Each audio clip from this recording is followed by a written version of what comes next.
as instituições possam...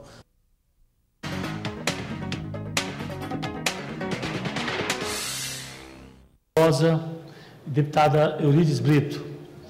Peço ao deputado Berinaldo que faça a leitura do expediente que se encontra aqui sobre a mesa. Deputado Leonardo Prudente também. Senhor presidente, está sobre a mesa a ata sucinta da 33ª sessão ordinária, em 29 de abril de 2008, do qual eu peço a dispensa da leitura e dê como aprovado e lido. A cada questão de ordem de Vossa Excelência, dispenso a leitura de toda a ata e dou por aprovada a referida ata lida por Vossa Excelência. Há mais expediente sobre a mesa, não, né? Não, não há mais expediente. Ok. Peço ao deputado Berinaldo que faça chamados parlamentares para a verificação do quórum.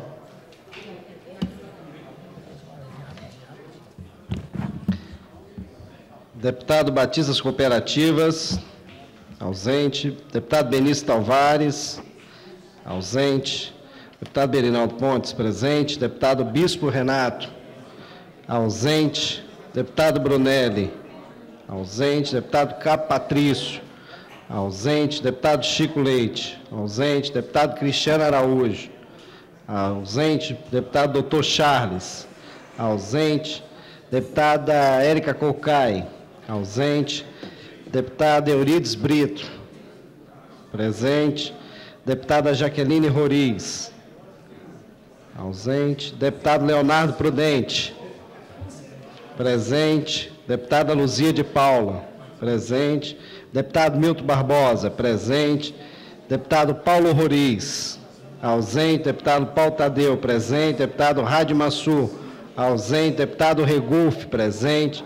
Deputado Rogério Liz, ausente. Deputado Rony Neme, ausente. Deputado Wilson Lima, ausente. Deputado Alírio Neto, ausente. Deputado Pedro do Ovo. Já voltou o Pedro do Ovo? Oficialmente? Deputado... eu não sei. Deputado Ailton... está uma transição aqui que a gente não sabe quem é deputado e quem é administrador, né?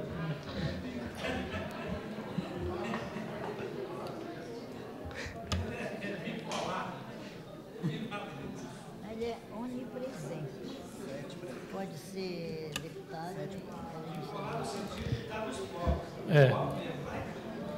e com essa situação aí de transição, mas de qualquer maneira nós temos agora, com a chegada do deputado Bispo Renato, 8 presentes. 8 deputados presentes, 9 agora o deputado Batista. Portanto, há quórum para o comunicados de líderes e também o comunicados de parlamentares. Vou dar início pelo comunicado de líderes. Estão inscritos os seguintes líderes: Regulf, Rádio, Milton Barbosa, Cabo Patrício, Rogério Ulisses, Benício Tavares e Leonardo Prudente. Lembrando que o deputado Cabo Patrício está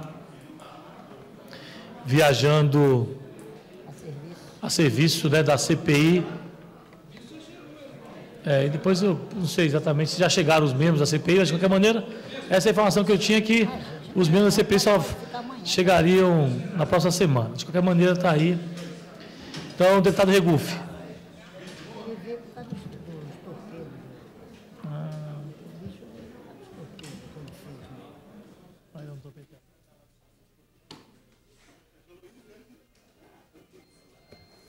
Senhor presidente, senhoras e senhores parlamentares, eu venho a essa tribuna hoje tocar uma questão grave ambiental no Distrito Federal. A questão do meio ambiente tem que ser respeitada. Não dá para a especulação imobiliária querer agredir o meio ambiente e agredir a qualidade de vida do futuro dessa cidade. E é com o futuro dessa cidade que nós temos que ter compromisso. Aquelas pessoas que querem mantê-la tendo uma qualidade de vida razoável para que nós possamos construir uma cidade decente para os nossos filhos e para os netos das pessoas que aqui se encontram. Foi verificado um desmatamento na abertura de uma pista rodoviária que está ocorrendo por trás das concessionárias de veículos no sítio aeroportuário. Trechos importantes do cerrado foram desmatados com pilhas de sucupiras, pequis e outras árvores já tornadas em toras para serem rapidamente transportadas do local. Uma pista dupla com uma galeria de água pluvial no meio, com grandes manilhas, sai do local acima da concessionária Fiat e vai até o depósito da Infraero. A licença ambiental para que a obra fosse feita, de 31 de janeiro de 2008, não ouviu o Conselho Gestor, contrariando o decreto de 2006, onde a abertura de vias, estradas, parcelamento de solos e etc., precisam da anuência do Conselho Gestor, que é um conselho deliberativo. Também não foi ouvido o gestor das unidades de conservação que estão a menos de 10 quilômetros da obra. JBB, UNB e BGE, e isso coloca em dúvida a legalidade da licença, que espero que seja averiguada pelo Ministério Público do Distrito Federal e Territórios e que sejam apuradas as responsabilidades. A área está dentro ou próxima da zona de vida silvestre. Queria saber por que não estão delimitadas em campo o limite da zona de vida silvestre. Deputado Regufo, quando Vossa Excelência puder... Eu concedo uma parte a Vossa Excelência. Eu gostaria de me somar ao pronunciamento de Vossa Excelência na condição de presidente da Comissão do Meio Ambiente. Temos a deputada Eurides Brito, que também é membro efetiva da comissão, o deputado Paulo Tadeu, deputado Leonardo Prudente. Quero me solidarizar com essa denúncia de Vossa Excelência. Vamos instaurar análise de procedimentos imediatamente sobre isso e queria que Vossa Excelência nos passasse todos os dados que tiverem aí para servir de subsídios e, verificando irregularidades, vamos buscar, por parte dessa casa, tomar todas as providências. Muito obrigado, deputado Batista. Eu vou encaminhar a Vossa Excelência, por gentileza, detalhes dessa denúncia.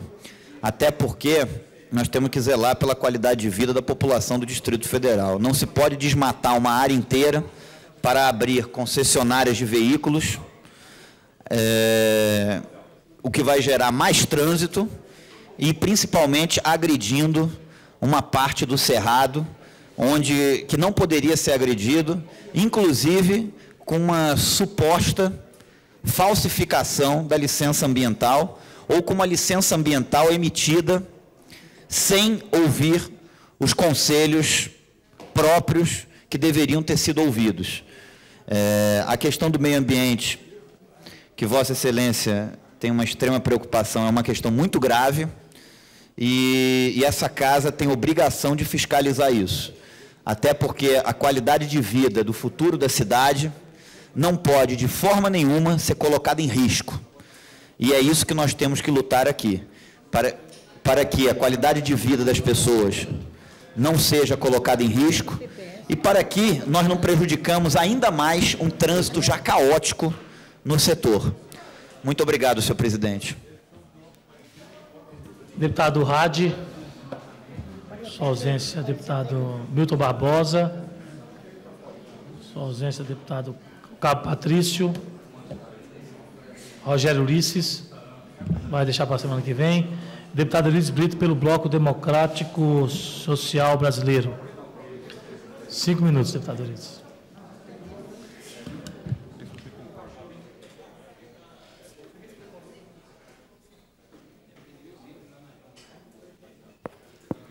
Senhor presidente, senhoras deputadas, senhores deputados, na manhã de hoje ocorreu a audiência pública programada e que se realizou no ambiente do SENAC, no auditório do SENAC aqui do Plano Piloto, sobre o PEDOT.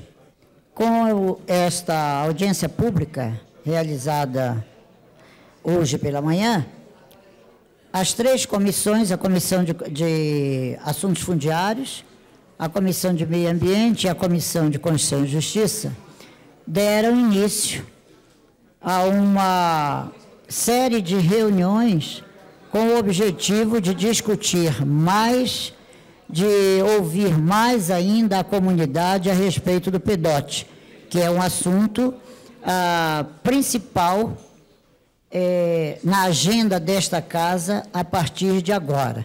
O auditório daquela instituição estava repleto, bem representado também, porque as entidades comunitárias ali estavam, ao lado de representantes de órgãos federais, de órgãos distritais e, principalmente, da sociedade civil organizada.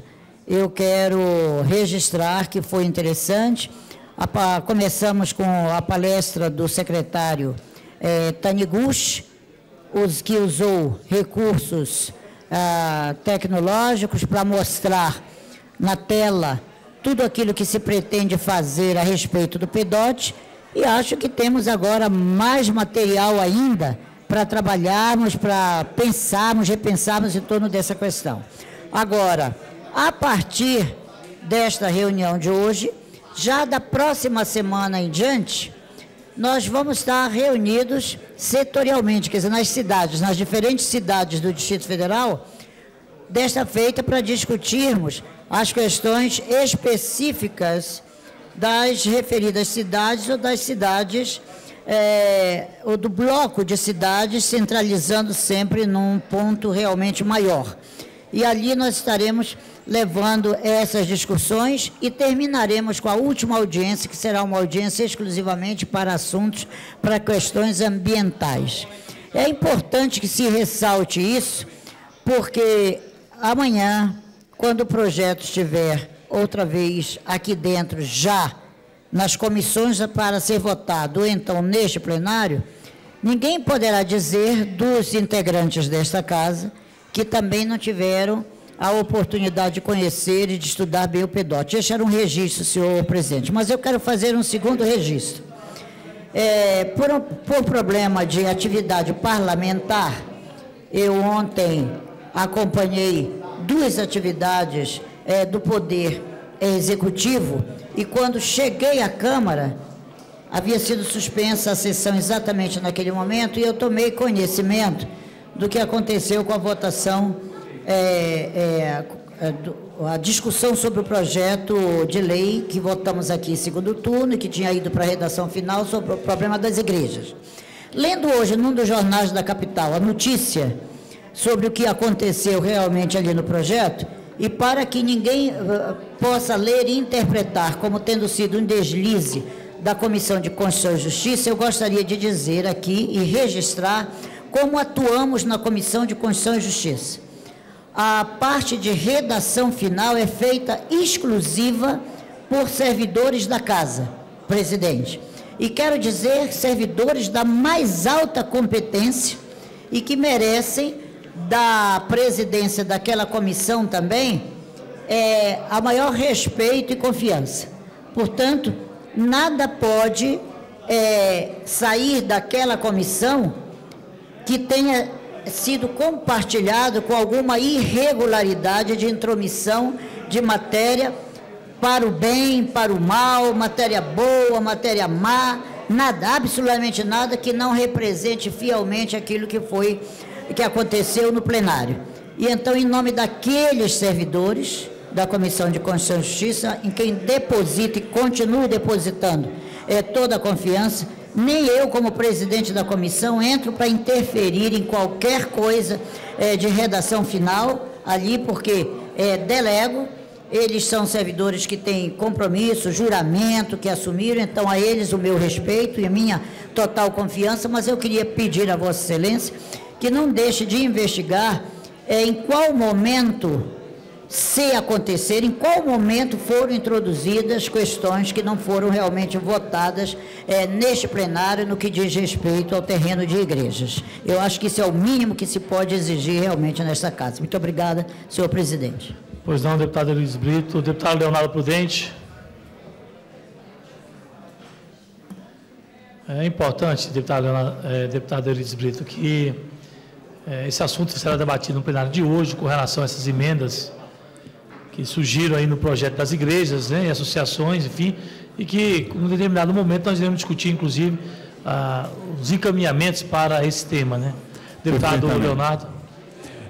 Deputado Paulo Tadeu, eu quero parabenizar o deputado Eurídice, deputado Benício, deputado Batista, hoje pela realização da primeira audiência pública realizada por esta Casa, pertinente ao Plano Diretor de Ordenamento Territorial, PDOT, com as contribuições da sociedade, do Ministério Público, do Governo do Distrito Federal, dos segmentos organizados em prol da moradia, pelos segmentos que representam a classe ambiental.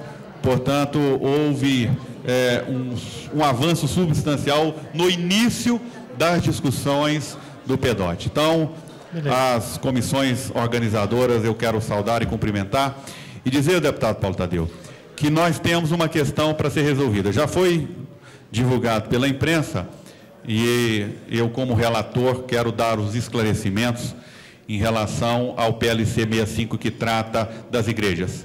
Aliás, lembrar que foi neste microfone de apartes que solicitei que não fosse votada a redação final naquele momento, para que nós pudéssemos analisar criteriosamente, pelo volume excessivo de emendas, eventuais erros que, porventura, passassem desapercebidos.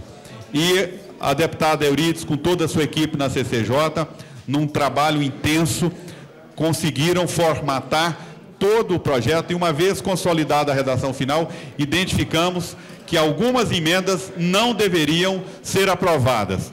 Até porque, para não perder a qualidade e perder também a constitucionalidade do projeto, porque ele não se trata de mudanças de destinação e não se trata de outra coisa que não seja igreja e instituição social. São poucas emendas, efetivamente, que de certa forma, precisam ser revistas, e nós temos alguns encaminhamentos. Agora, é claro que esse encaminhamento deverá ser feito para o conjunto dos deputados, e eu peço a Vossa Excelência que suspenda por alguns minutos essa sessão, para que no cafezinho nós possamos fazer a questão de ordem. Se houver consenso, nós formalizaremos a questão de ordem para resolvermos nessa sessão, se tivermos quórum para deliberar, a possibilidade da anulação do segundo turno e a possibilidade da votação, ainda hoje, do segundo turno do PLC 65, que trata da questão dos templos religiosos. Pois não, deputado Leonardo. Questão de ordem, deputada Érica. Acataria a questão de ordem de Vossa Excelência, deputado Leonardo. É apenas, senhor presidente, ontem eu apresentei uma questão de ordem, porque nós aprovamos uma comissão geral que seria realizada na próxima terça-feira, para discutir os impactos da reforma tributária aqui no Distrito Federal.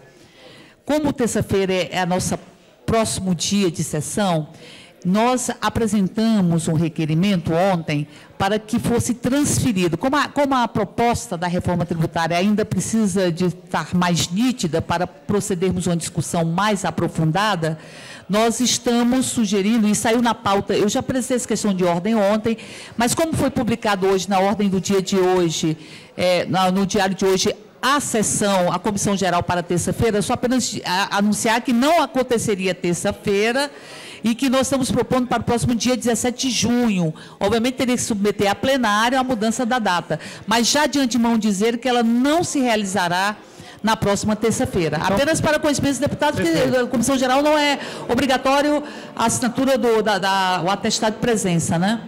Ok, então, tranquilo também, durante não ocorrerá, portanto, na terça-feira, mas a comissão geral, e a data que Vossa Excelência está propondo que o plenário aprove seja a data do dia 17, é isso? De junho. 17 de junho. 15 ou 17. Tá bom, aí a gente vê depois. Aí aprova novamente, tá Mas certo? então, durante o encaminhamento que faremos no cafezinho do projeto das igrejas, a gente também já acerta o encaminhamento para essa questão da Comissão Geral. Mas Tá eu ótimo, entendendo que muito obrigada. Mas, de toda sorte, só dizer que está adiada. Isso. Beleza. Questão de ordem, senhor presidente. Pois não, deputado Rony. Ontem eu fiz uma solicitação ao deputado Chico Leite, um pedido de, na hora da votação, nós temos segunda-feira uma audiência pública aprovada por essa casa em homenagem à liderança comunitária, o Dia Mundial da Liderança Comunitária. E nós temos uma moção a ser aprovada aqui, de número 69/2008, para ser entregue às pessoas na segunda-feira na audiência pública. Gostaria de pedir a Vossa Excelência que na hora é o item 36 e o deputado Batista também fez o mesmo pedido, que nós temos sessão solene de aniversário da cidade, que na primeira votação nós colocássemos essas duas coisas. Nós vamos então fazer uma suspensão dos trabalhos. Ao voltarmos para o plenário, a gente vota com o primeiro ponto da ordem do dia de hoje as duas questões. Essas duas questões. Tanto de Vossa Excelência quanto do deputado Batista. Tudo bem? Obrigado. Você quer fazer agora, deputado Batista? Então, senhor, está encerrado o comunicado de líderes, né? Porque, enfim, já chamei todos e tal. Tudo bem, então vamos suspender agora. Sabe, se Vossa Excelência quiser fazer isso agora, faria agora e depois suspenderia para a nossa reunião. Então, o deputado Batista, já no comunicado de parlamentares, diante do pedido de Vossa Excelência, eu quero, inclusive, justificar, deputado Batista, a minha ausência, a do deputado presidente dessa casa, Alírio Neto, e também do deputado Wilson Lima, e também do deputado Brunelli, se deu porque hoje nós fizemos a reunião da mesa diretora. E como tinha muitos pontos na pauta, a reunião se estendeu, começou por volta de 10 horas e foi até meio-dia, alguma coisa. Então, por isso a nossa ausência na audiência pública que essa casa patrocinou. Tá bom? Deputado Batista, 5 minutos. Senhor presidente, senhores deputados, deputadas, membros da galeria, amigos da imprensa, eu queria falar de uma forma muito rápida, senhor presidente, da primeira audiência pública que nós tivemos hoje para discutir o tema Plano Diretor de Ordenamento Territorial, PLC 46/2007. Na oportunidade, nós tivemos a condição de ter em torno de 400 pessoas, com a presença de vários parlamentares dessa casa. É importante registrar que essa é uma primeira audiência de 8 audiências. Nós teremos audiências públicas regionalizadas em várias unidades de planejamento, várias cidades satélites. Nós queremos estar ouvindo muito a comunidade, deputado Regufe, eu acho que é fundamental isso. E a audiência pública é um instrumento fantástico para nós termos esse contato direto com a comunidade. Queria dizer que lá nós tivemos a presença de federações, de confederações, de movimentos sociais, de ambientalistas, a presença da SEDUMA, da CODAB, do Ministério Público, enfim. E lá pôde-se pontuar várias questões. Nós tivemos a oportunidade de abrir a discussão da área de expansão do Paranoá, do setor habitacional Indaiá, setor habitacional Noroeste, Mangueiral, expansão no Guará, e, como não podia deixar de ser, abordou-se o tema setor habitacional Catetim. Agora eu queria me permitir reproduzir algumas considerações que nós fizemos naquela audiência. E aí eu queria de público, deputado Rogério Ulisses, manifestar a minha estranheza de o setor noroeste estar sendo discutido de uma forma muito mais célere e muito mais simplista do que o Catetim.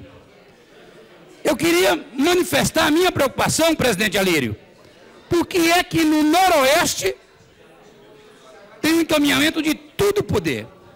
Por que é que noroeste, uma área que eu tenho algumas questões pontuais, eu questiono se nós temos recursos hídricos suficientes para o setor noroeste. Noroeste que, me parece, e eu quero confirmar isso no dia de hoje, com a deputada Érica, ou a semana que vem, nós temos índios morando no noroeste. Então eu queria E tive a oportunidade de colocar isso na audiência pública. Eu aprovei na Comissão de Desenvolvimento Econômico e Meio Ambiente um requerimento para discutirmos o setor habitacional noroeste, o setor habitacional Mangueiral. Por que é que no Mangueiral nós vamos fazer uma parceria pública-privada? Quem disse que tem que ser uma parceria pública-privada? Eu acho que essa casa tem que se posicionar. Por que razão nós vamos fazer uma parceria pública-privada no Noroeste, no Mangueiral? Então, tem que se abrir esse debate.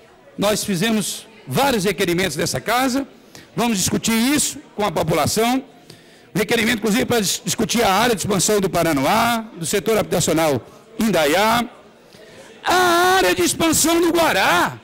Por que é que as cooperativas e associações habitacionais não podem participar? Eu quero dizer nessa tribuna, as cooperativas e associações habitacionais querem participar, sim, do Guará. Tem legitimidade, sim, para participar do Guará. Nós podemos, queremos estar nesse debate. Então, começou-se essa discussão hoje, no dia de hoje. Nós temos vários momentos dessa discussão, serão pontualizados em outros 8 momentos, nas audiências regionalizadas, e estaremos encerrando, dentro do PDOT, com uma grande audiência ambiental no mês de junho. Com relação ao setor habitacional Catetinho, só para concluir, eu quero colocar minha estranheza de um ente do governo local, Gustavo Souto Maior, presidente do IBRAM, ser terminantemente contra a implantação do Catetinho, quando o chefe do executivo, governador José Roberto Arruda, tem a determinação clara, objetiva, de nós ocuparmos de uma forma racional, buscando uma integração harmônica entre o homem e meio ambiente, o setor habitacional Catetinho. Eu quero reproduzir, inclusive, o que o deputado Paulo Tadeu, há alguns dias, colocou nessa mesma tribuna. Quem é que manda no governo do Distrito Federal? É o governador legitimamente eleito, José Roberto Arruda? Ou é Gustavo Souto Maior? Ou é o secretário Fraga? Eu tenho essa resposta. Quem manda no governo do Distrito Federal é a sociedade, é a população, que elegeu legitimamente José Roberto Arruda. Sei que o setor habitacional Catetinho passa por pontos de debates, queremos debatê-los, não vamos fugir um só instante desse debate, mas tem uma determinação clara e objetiva. Nós não podemos, no Distrito Federal, dizer que nada pode, porque se nós dissermos, deputada Érica, que nada pode, implicitamente nós estamos dizendo que tudo pode, que tudo pode. E o solo do Distrito Federal não pode ser tratado como foi nos últimos anos. Nós não podemos nos permitir ter novas estruturais, novos Vicente Pires, novos Itapuãs. Nós temos que pensar Brasília ordenadamente para os próximos 10 anos, e essa é a função do PDOT, essa é a função dessa casa, da Comissão de Constituição e Justiça, a deputada Euridice Brito preside, da Comissão de Assuntos Fundiários, o deputado Benício preside, e da comissão que eu presido, que é a Comissão de Meio Ambiente. Então, eu queria fazer essas colocações e parabenizar a participação de todos que estiveram naquela importante audiência. Eu convido a todos para a reunião, conforme solicitação do deputado Leonardo Prudente. Portanto, suspendo a presente sessão por 10 minutos. Ô, Léo. Léo.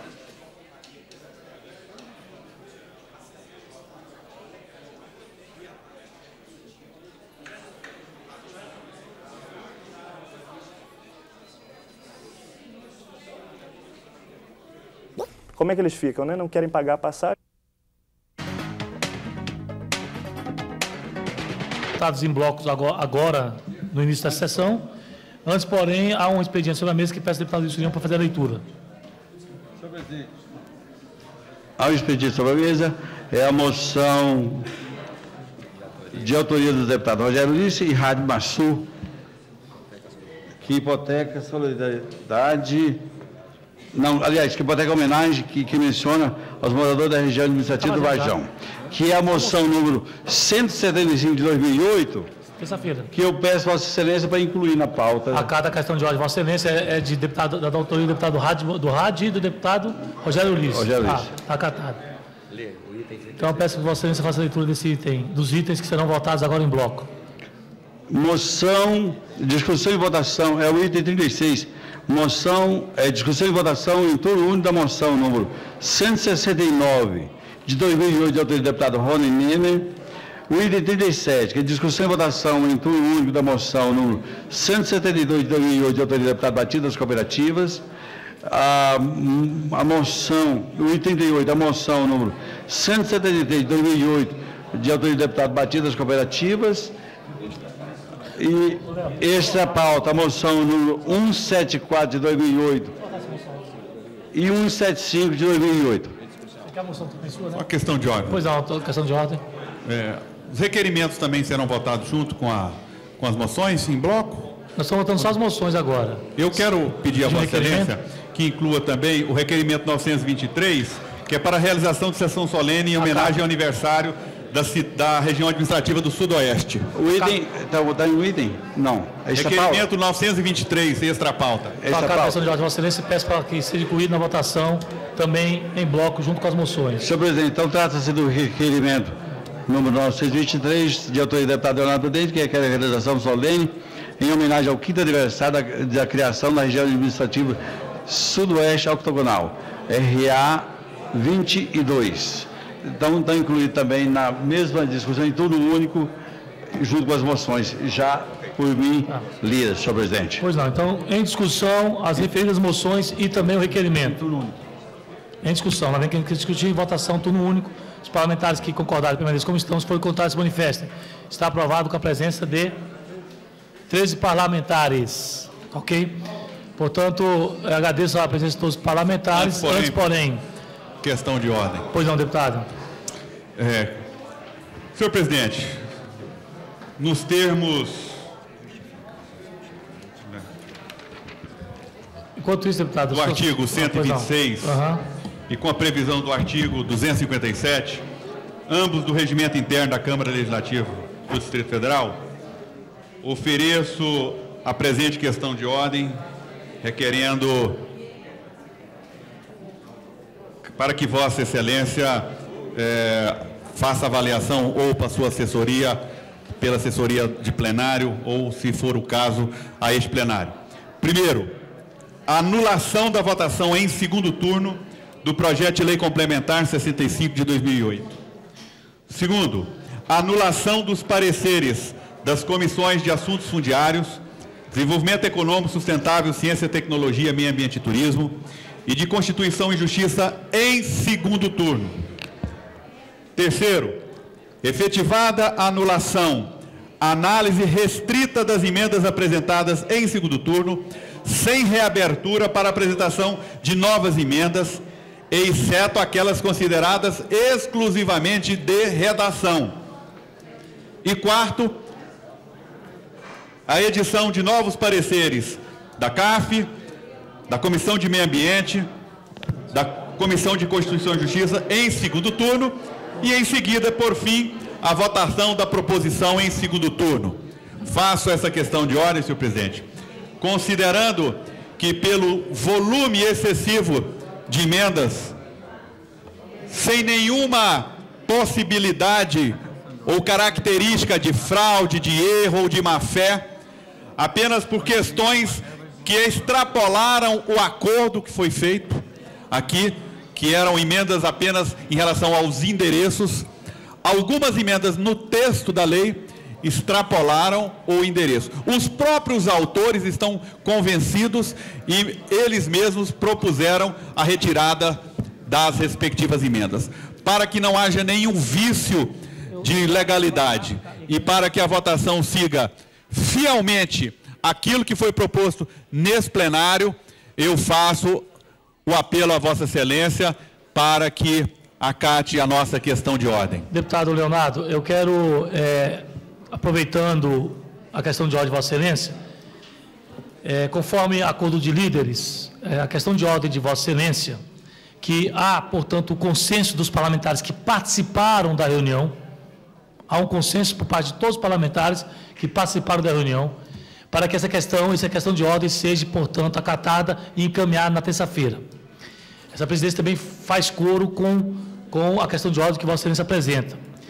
Também tenho a certeza, porque foi essa discussão feita, que não houve nenhum tipo de ação,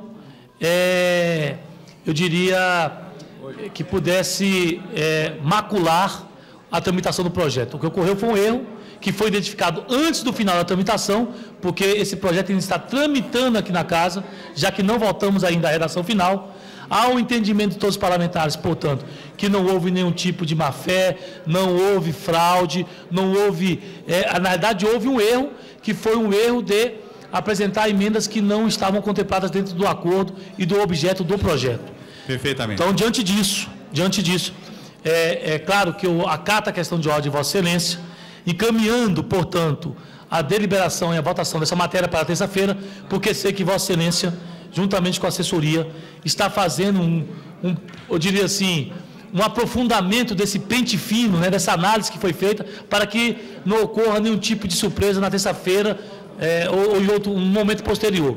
Então, por isso que nós vamos deixar para a próxima terça-feira, enquanto isso, Vossa Excelência e os assessores irão fazer mais uma avaliação para que não tenha nenhum tipo de erro dessa natureza no projeto. E só quero reiterar também, perfeitamente, presidente, só quero reiterar o acordo que foi feito em plenário, independente das pressões que os senhores e as senhoras deputadas poderão receber por outras instituições que não estejam contempladas dentro. É verdade. Nós celebramos um acordo que nenhum novo endereço, nenhuma nova emenda será admitida. Como relator, eu não quero ter o constrangimento de rejeitá-la, mas se necessário for, eu estarei rejeitando e quero o apoio desse plenário para que seja cumprido o acordo que fizemos agora no cafezinho. Eu quero realmente complementar o meu informe na presidência dos trabalhos, que essa parte, portanto, que estabelece que nenhuma nova emenda será aceita em segundo turno, ou melhor, na discussão de terça-feira. O projeto está fechado, que vai se fazer a correção desses artigos, perfeito? Que não estão no objeto da discussão da matéria, portanto, igrejas e instituições de assistência social. Ponto. Esse foi o acordo trabalhado por todos os dias. Deputado Regufo, logo em seguida, deputado Wilson Lima. Questão de ordem, senhor presidente. Eu só quero agradecer e parabenizar a mesa diretora dessa casa, na pessoa do presidente Alírio, por ter renovado o prazo do concurso, do último concurso público feito para essa casa. Isso atenua a agonia de várias pessoas que tem uma agonia pessoal, uma vontade de ser nomeados. Eu penso que é uma medida que não gera um centavo de despesa aos cofres públicos e é muito positiva. E eu queria parabenizar a mesa diretora dessa casa e também agradecer a medida. Nós queremos, deputado Regufo, inclusive comunicar que a intenção dessa mesa, assim que essa casa estiver enquadrada na LRF, com todos os seus percentuais dentro da lei, que a gente possa, inclusive, fazer com que outros concursados possam também entrarem no quadro de funcionários dessa casa. Então, a ideia é que a gente chame mais concursados, mas é claro, dentro da LRF, enfim, tudo que estabelece. Eu só quero fazer um comunicado de ausência aqui do deputado Chico Leite. O deputado justifica a sua ausência e nessa sessão por motivo de doença, então, portanto, está feita a justificativa da ausência do deputado Chico Leite. Deputado Wilson Lima. Nós temos 13 deputados em plenário. Eu procurei a Vossa Excelência, bem como os pares dessa casa, se o deputado Rony deixar eu falar, que nós votássemos os projetos dos deputados presentes, aproveitar enquanto tiver 12 deputados presentes. Deputado Wilson Lima, foi feito um acordo que os projetos deputados ficarão para a semana que vem, juntamente com os projetos do Poder Executivo. Então, até para não ferir nenhum acordo, agradeço a presença de todos e dou por encerrada a presente sessão ordinária.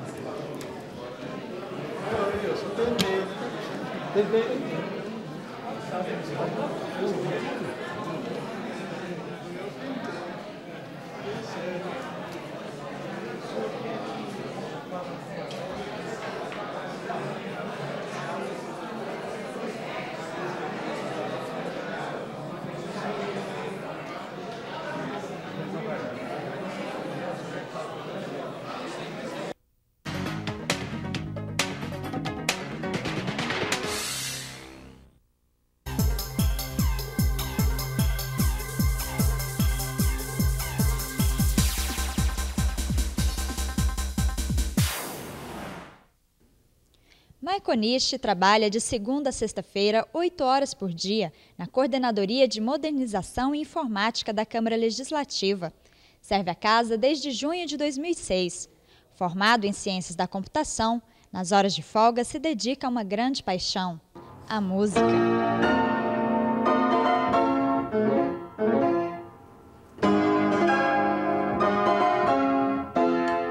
O interesse por essa arte começou cedo. No início, as aulas de piano eram uma obrigação, depois virou prazer. Quando eu era bem criança, né, aos 6 anos, por aí que a gente começou, meus pais que fizeram a questão de me matricular na escola particular, né, e aí era só obrigação mesmo, eu ia para a aula com cara fechada, né, e só depois, quando entrei na escola de música, lá para o ano de 92, 93 mais ou menos, que eu comecei a tomar gosto pela música mesmo, né.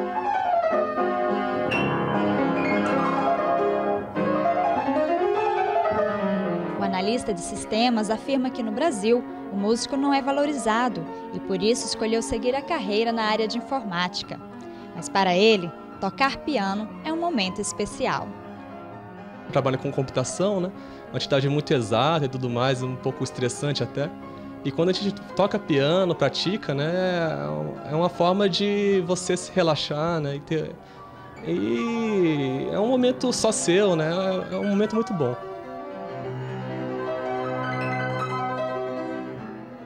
Maico Nishi é prata da casa.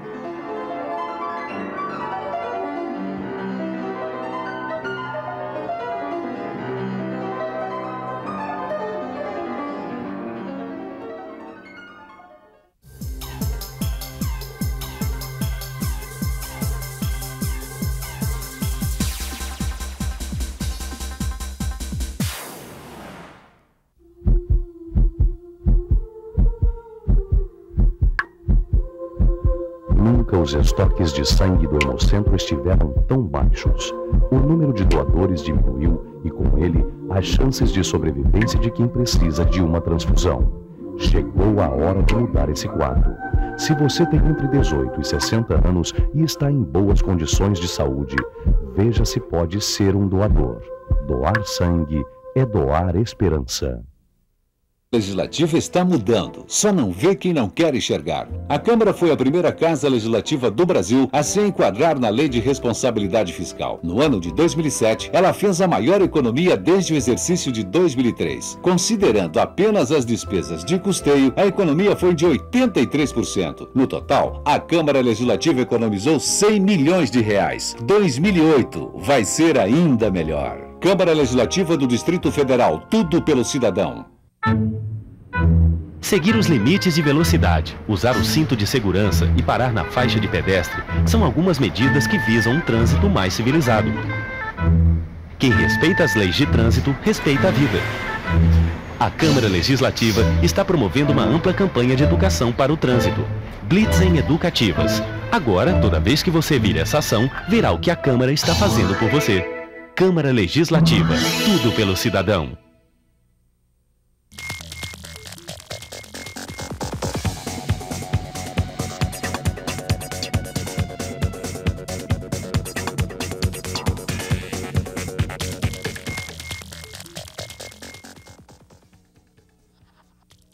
Olá, a partir de agora você acompanha o Visão Geral, telejornal do Superior Tribunal de Justiça. Veja os destaques. Decisão inédita, prioridade aos portadores do vírus HIV que tenham processo na Justiça. Fim da polêmica. Transporte de cargas destinadas ao exterior fica isento de ICMS. Acusação de tortura. Negado o pedido de habeas corpus para o sequestrador do publicitário Washington Oliveto. Veja agora no Visão Geral.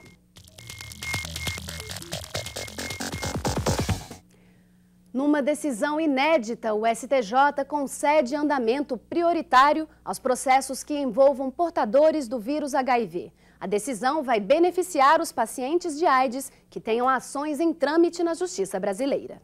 O Código de Processo Civil prevê que as ações judiciais movidas por pessoas com mais de 65 anos têm tramitação prioritária. Embora a lei seja específica para o caso dos idosos, a Justiça aplicou esse preceito ao processo de um portador de HIV. Uma pessoa com AIDS entrou na Justiça e pediu a revisão de contrato por causa de uma dívida com a Caixa de Previdência do Banco do Brasil.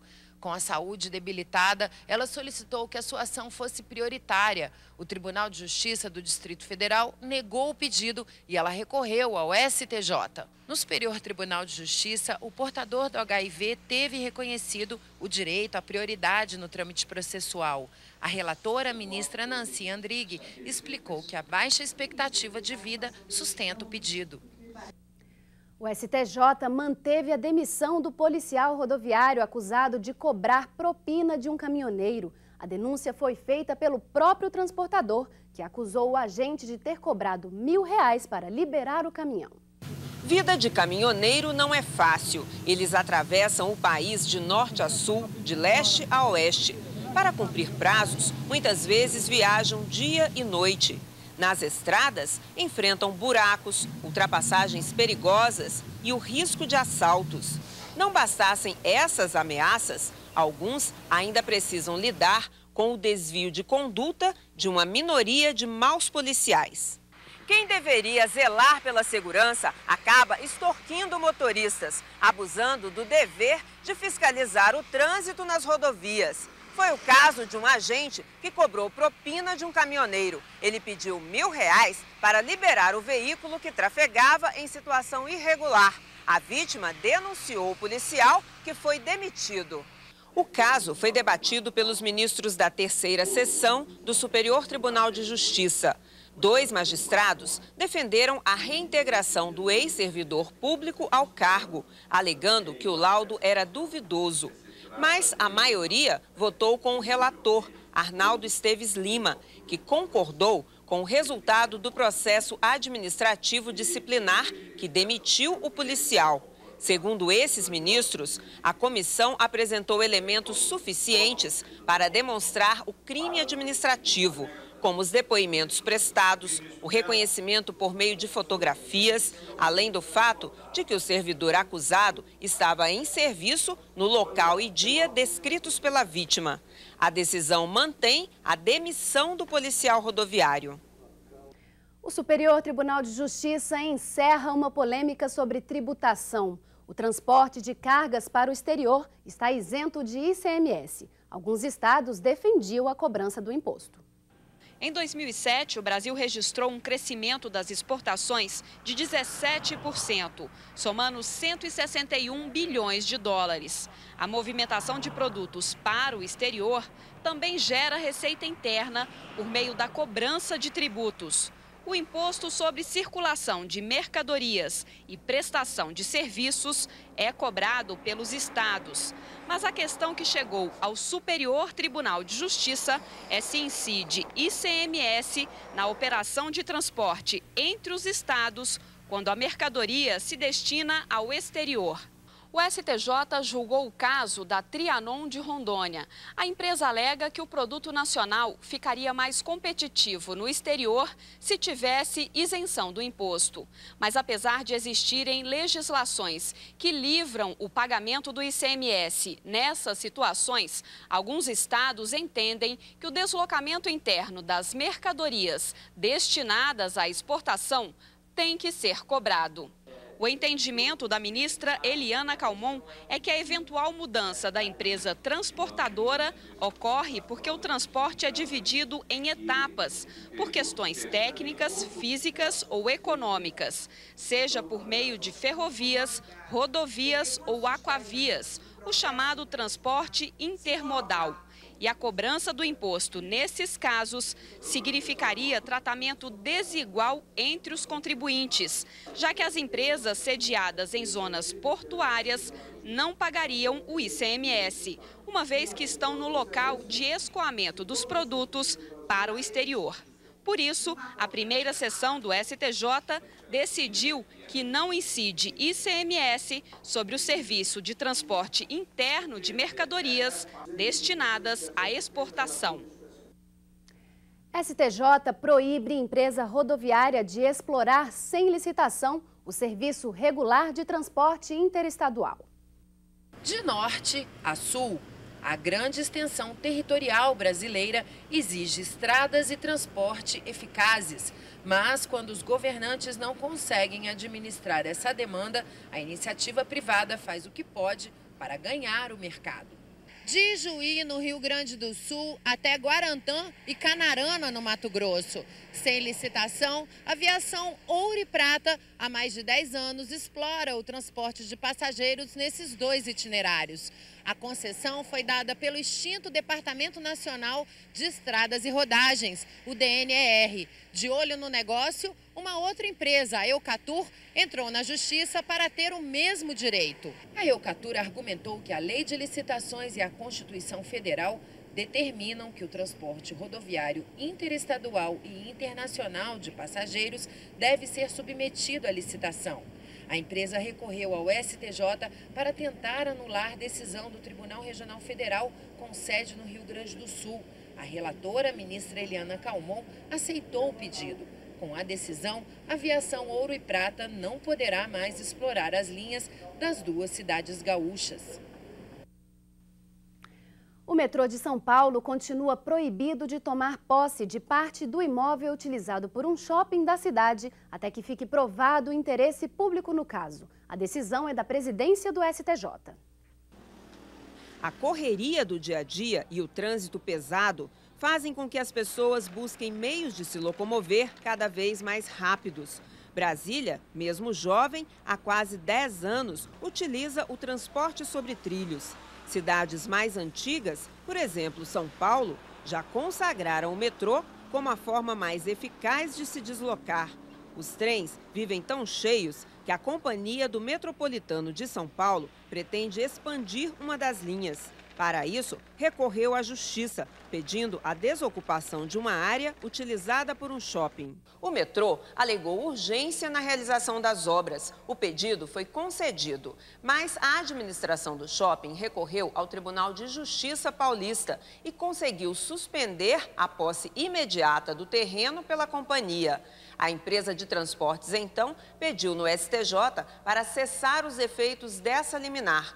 Um dos argumentos, grave lesão à economia e interesse públicos.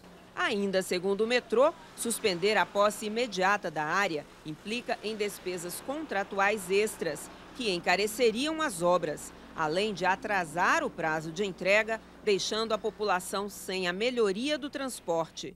Mas para a presidência do STJ, que decidiu a questão, de acordo com o entendimento da Corte Especial, a existência de grave risco ao interesse público precisa ficar comprovada, o que não foi o caso. Por isso, o metrô continua sem poder tomar posse da área. O simples registro em cartório do contrato de alienação de veículos não oferece condição para transferir o bem. Acompanhe na reportagem de Mônica Andrade. As facilidades para fazer um financiamento de veículo têm ajudado a indústria automobilística a bater recordes de vendas. Segundo a Federação Nacional da Distribuição de Veículos Automotores, em 2007 foram vendidos 28% a mais do que no ano anterior.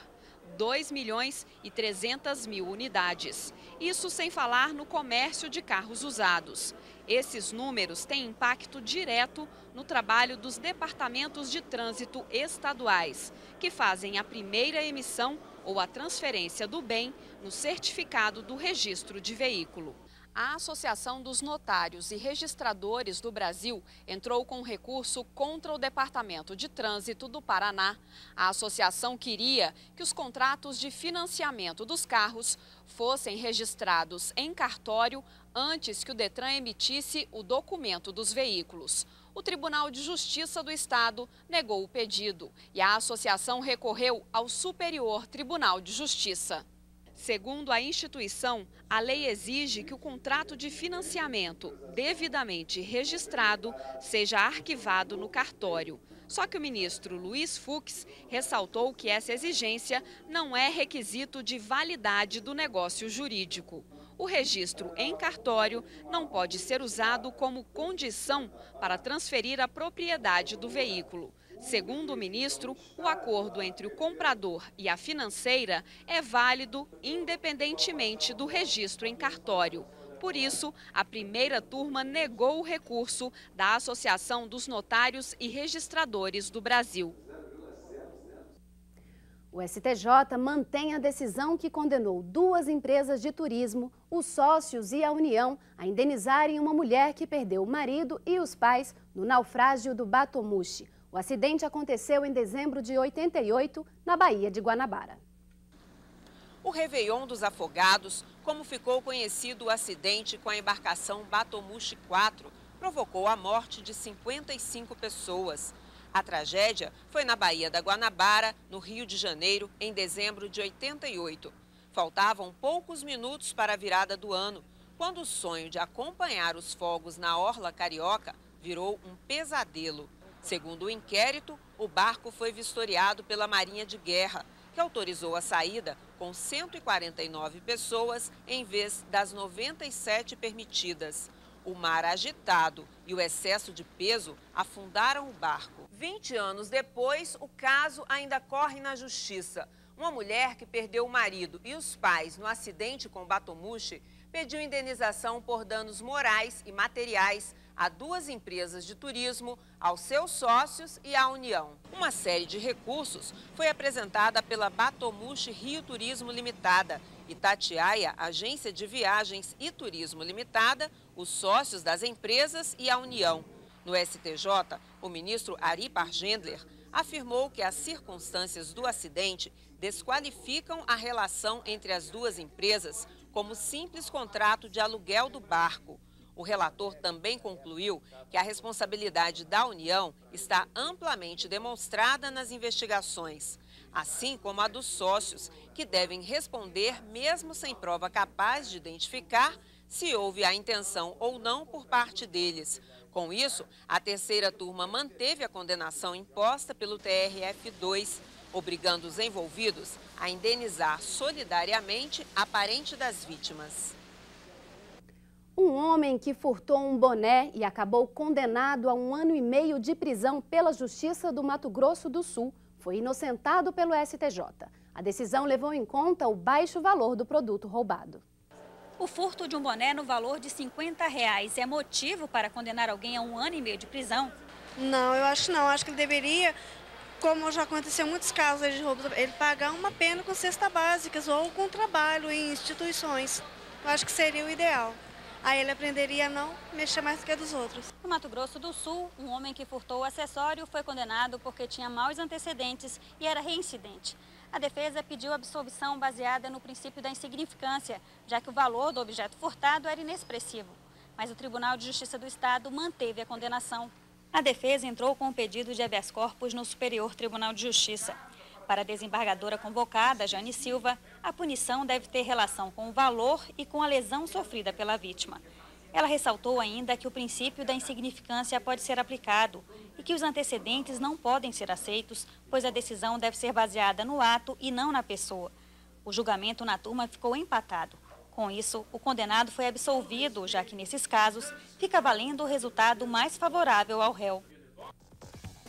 Daqui a pouco, o STJ nega pedido de habeas corpus para o sequestrador do publicitário Washington Oliveto. E ainda, o ex-técnico de futebol Paulo Roberto Falcão tenta isenção do imposto de renda sobre salário recebido no Japão. Visão Geral volta em instantes.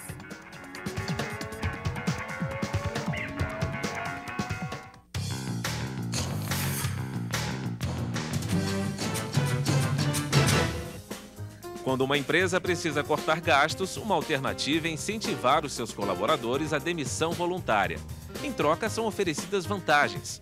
Para os trabalhadores que pensam no assunto, aqui vai uma informação importante. De acordo com a súmula número 215 do Superior Tribunal de Justiça, não se paga imposto de renda sobre valores recebidos a título de indenização por programas de demissão voluntária.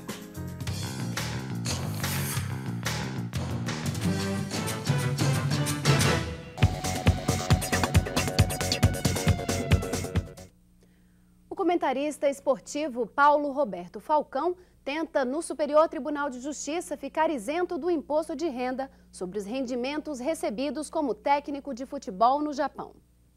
Paulo Roberto Falcão já foi considerado um rei na carreira de jogador de futebol. Hoje, longe do gramado, o comentarista esportivo enfrenta uma disputa no Superior Tribunal de Justiça. O ex-jogador quer ficar isento do imposto de renda sobre os rendimentos que recebeu em 1994 como técnico de futebol no Japão. Ele afirma que os rendimentos já foram tributados no exterior e que não poderia haver nova cobrança no Brasil. No Superior Tribunal de Justiça, as opiniões foram divergentes. O ministro Castro Meira, relator do recurso, considerou que para deixar de ser tributado no Brasil, o brasileiro deve declarar a intenção de morar fora do país, o que Falcão não fez na época. Já o ministro Herman Benjamin considera que a decisão não pode prejudicar o contribuinte. O julgamento foi interrompido pelo pedido de vista da ministra Eliana Calmon e continua no próximo dia 6 de maio.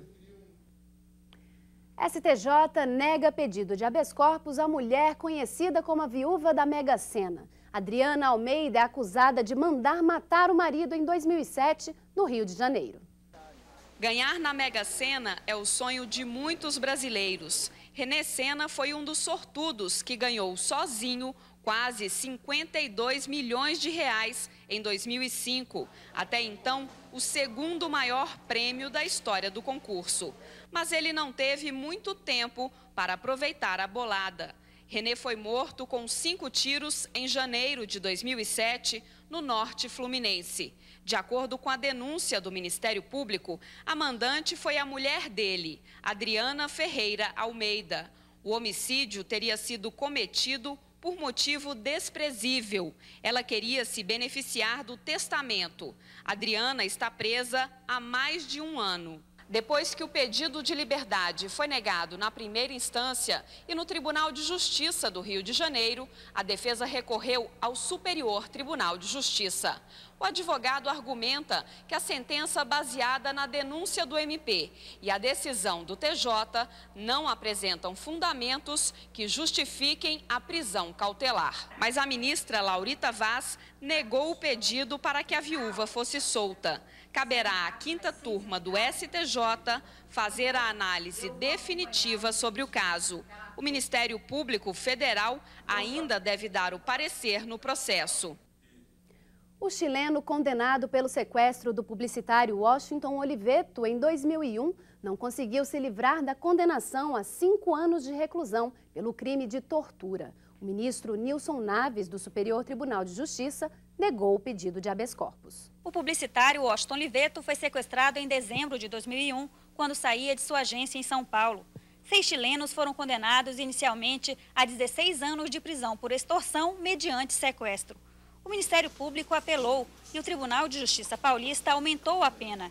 Incluiu na condenação o crime de formação de quadrilha e tortura. Marco Rodolfo Rodrigues Ortega, um dos sequestradores, entrou com pedido de habeas corpus no Superior Tribunal de Justiça contra a decisão do TJ paulista.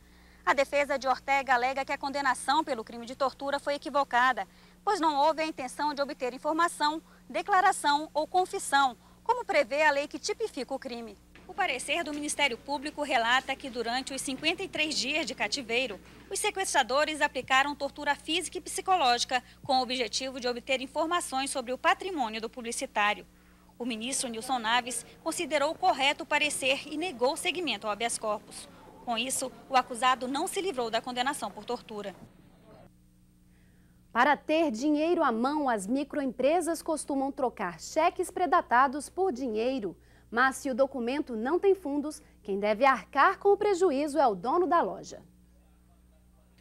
Os empresários conhecem bem a palavra, o consumidor nem tanto, mas muitos se beneficiam das suas vantagens. A atividade é conhecida como factoring.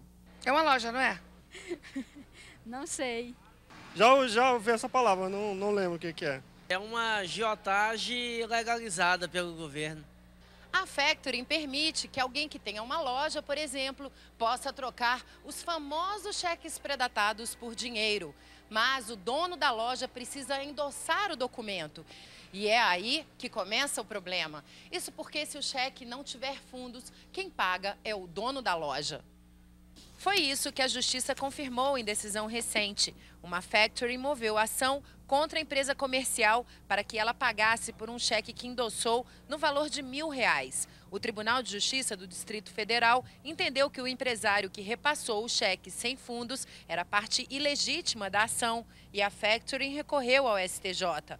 Aqui o ministro Humberto Gomes de Barros afirmou: a lei é clara, quem endossa o cheque tem que pagar. É por essas e outras que os comerciantes cada vez mais fogem dos cheques predatados. O cheque, na verdade, ele serviu hoje simplesmente para amparar as pessoas de má fé, que querem dar um cheque e no outro dia assustar, tá certo? E não acontece nada para ele, simplesmente o comerciante fica no cano. Superior Tribunal de Justiça reconhece a legitimidade da cobrança de contribuição previdenciária sobre serviços de corretagem de seguro. O tribunal discutiu esse tema pela primeira vez. Como o tema era inédito na segunda turma do STJ, o relator, ministro Herman Benjamin, propôs que o caso fosse julgado pela primeira sessão do tribunal, que reúne a primeira e a segunda turma. A questão era se deveria ou não ser cobrada a contribuição previdenciária sobre as comissões pagas pelas seguradoras aos corretores. As companhias de seguros alegam que os serviços de corretagem não são prestados a elas, mas sim à pessoa ou empresa que contratam o seguro. Por isso, não caberia a cobrança de contribuição previdenciária. Mas, para o ministro Herman Benjamin, a legislação garante que o caso é de intermediação entre as partes envolvidas, ou seja, quando o corretor realiza serviços ao segurado, não quer dizer que ele não o faça também para a seguradora. Segundo o relator, fica comprovada a relação de prestação de serviços mediante o pagamento de comissão acertada em contrato com a empresa de seguros.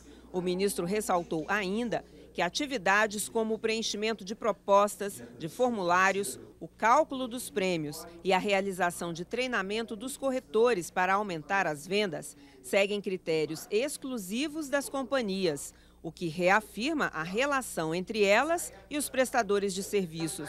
Com esse entendimento, a primeira sessão, por maioria, acompanhou os argumentos do relator. Bem de família não pode ser usado para pagar dívida de um dos cônjuges após a separação. O juramento é de amor eterno, na saúde, na doença, na riqueza e na pobreza. Com o casamento, eles passam a constituir um único núcleo familiar. E quando não dá certo? Como a separação funciona do ponto de vista jurídico? O casal tinha 2 imóveis. Com a separação, um dos bens ficou para a ex-mulher, um apartamento.